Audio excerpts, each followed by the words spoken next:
Every Who down in Whoville liked Christmas a lot. But the Grinch, who lived just north of Whoville, did not. The Grinch hated Christmas, the whole Christmas season. Now, please don't ask why. No one quite knows the reason. It could be his head wasn't screwed on just right. It could be, perhaps, that his shoes were too tight. Pockets in his coat. A kangaroo has pockets. I know, but like hoodie pockets. That's what a kangaroo has a pocket. No, it has that. But it has. He's a made-up creature. He can have whatever he wants. I have a built-in GPS navigation system on my leg. Woo! But I think that the most likely reason of all may have been that his heart was 2 sizes too small. But whatever the reason, his heart or his shoes, he stood there on Christmas Eve, hating the Whos, staring down from his cave with a sour, grinchy frown at the warm, lighted windows below in their town.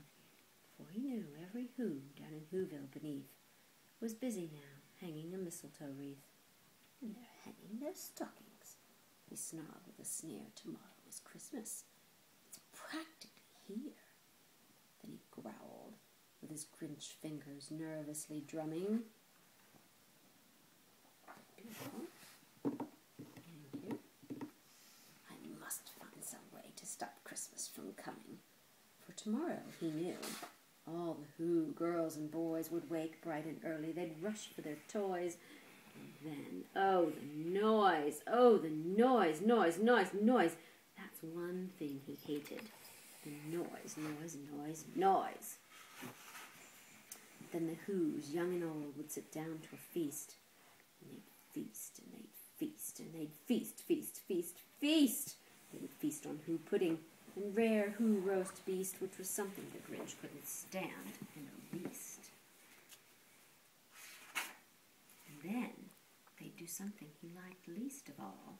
Every Who down in Whoville, the tall and the small, would stand close together. With Christmas bells ringing, they'd stand hand in hand, and the Whos would start singing, and they'd sing, and they'd sing, and they'd sing, sing, sing, sing. And the more the Grinch thought of this Who Christmas sing, the more the Grinch thought, I must stop this whole thing. Why, for 53 years I've put up with it. Now I must stop this Christmas from coming. But how? Then he got an idea. An awful idea. The Grinch got a wonderful, awful idea. Just what to do. The Grinch laughed in his throat and made a quick Santa Claus hat and coat. He chuckled and clucked. What a great Grinchy trick! With this coat and this hat, I look just like St. Nick. All I need is a reindeer. The Grinch looked around, but since reindeer are scarce, there was none to be found. Did that stop the old Grinch? No. The Grinch simply said, if I can't find a reindeer, I'll make one instead. So he called his dog Max, and he took some red thread, and he tied a big horn on the top of his head. Then he loaded some bags and some old empty sacks on a ramshackle sleigh, and he hitched up old Max. Then the Grinch said, get up! And the sleigh started down toward the homes where the Whos lay a snooze in their town. The windows were dark. Quiet snow filled the air. All the Whos were all dreaming, sweet dreams without care, when he came to the first little house on the square. This is step number 1, the old Grinchy claws hissed, and he climbed to the roof, empty bags in his fist. Then he slid down the chimney in rather tight pinch, but if Santa could do it, then so could the Grinch. He got stuck only once for a moment or two.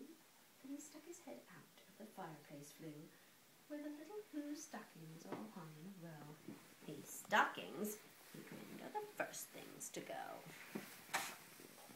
And he smiled and slunk with a smile most unpleasant around the whole room, and he took every present, pop guns and bicycles, roller skates, drums, checkerboards, tricycles, popcorn and plums, and he stuffed them in bags. Then the Grinch, very nimbly, stuffed all the bags, one by one, up the chimney.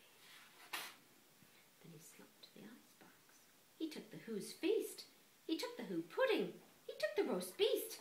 He cleaned out that icebox as quick as a flash. Why, that Grinch even took their last can of Who hash. Then he stuffed all the food up the chimney with glee. And now, grinned the Grinch, I will stuff up the tree. And the Grinch grabbed the tree, and he started to shove when he heard a small sound, like the coo of a dove.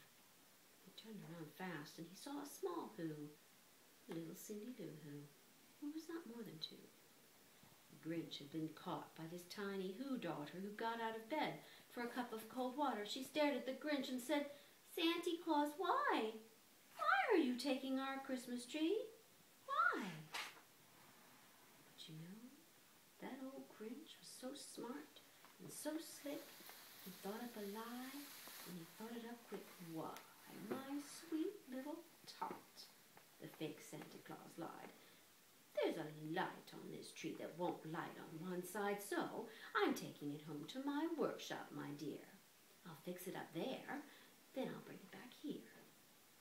And his fib fooled the child. Then he patted her head, and he got her a drink, and he sent her to bed. And when Cindy Lou Who went to bed with her cup, he went to the chimney and stuffed the tree up. Then the last thing he took was the log for their fire. Then he went up the chimney himself, the old liar. On their walls he left nothing but hooks and some wire. And the one speck of food that he left in the house was a crumb that was even too small for a mouse. Then he did the same thing to the other Who's houses, leaving crumbs much too small for the other Who's mouses. It's 1/4 dawn. All the Who's still abed.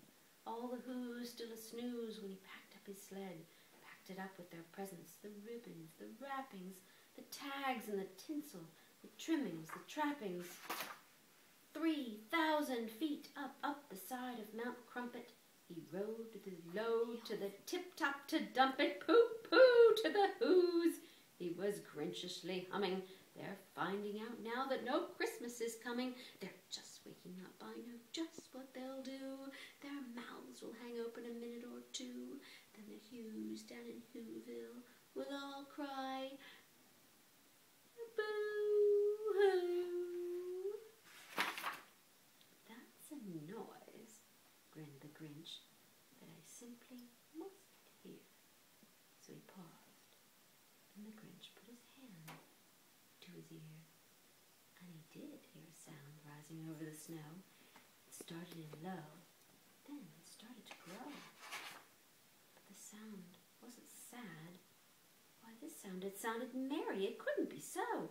But it was merry, very. He stared down at Whoville. The Grinch popped his eyes. Then he shook. What he saw was a shocking surprise. Every Who down in Whoville, the tall and the small, was singing without any presents at all. He hadn't stopped Christmas from coming. It came, somehow or other. It came just the same. And the Grinch, with his Grinch feet ice cold in the snow, stood puzzling and puzzling. How could it be so? It came without ribbons. It came without tags. It came without packages, boxes, or bags. And he puzzled 3 hours till his puzzler was sore. Then the Grinch thought of something he hadn't before. Maybe Christmas, he thought, doesn't come from a store. Maybe Christmas, perhaps, means a little bit more. And what happened then? Well, in Whoville they say that the Grinch's small heart grew 3 sizes that day, and the minute his heart didn't feel quite so tight, he whizzed with his load through the bright morning light, and he brought back the toys and the food for the feast. And he himself, the Grinch, carved the roast beast.